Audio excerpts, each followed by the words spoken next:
அஸ்ஸலாமு அலைக்கும்.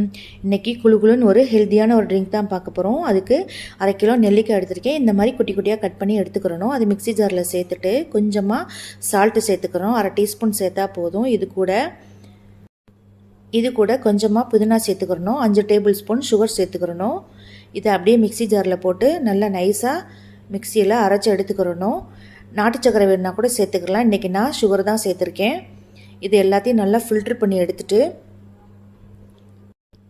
இது ஒரு 2-3 தடவை வாட்டர் சேர்த்து நல்லா அரைச்சி நைஸாக திரும்ப ஃபில்ட்ரு பண்ணி எடுத்துக்கிறணும். நமக்கு தேவையான அளவு ஜூஸ் கிடைக்கணுன்னா கொஞ்சம் 2-3 தடவை அரைச்சி எடுத்துக்கிறணும். அதுக்கப்புறம் கொஞ்சமாக சப்ஸா சீட்ஸ் எடுத்துக்கிறணும். இந்த சம்மர் சீசனில் முடி அதிகமாக கொட்டும். ஏன்னா உடம்பு ஹீட் ஆகி தலையிலலாம் ட்ராண்டஃப் வர ஆரம்பிச்சிரும். அதுக்கு இந்த நெல்லிக்காய் ஜூஸ் எடுத்துக்கிட்டோம்னா ரொம்பவே சூப்பராக இருக்கும். முடி கொட்டாது. உடம்பு நல்லா குளிர்ச்சியாக ஜில்லுன்னு இருக்கும். இப்போ இது ரெடி ஆயிடுச்சு. கொஞ்சம்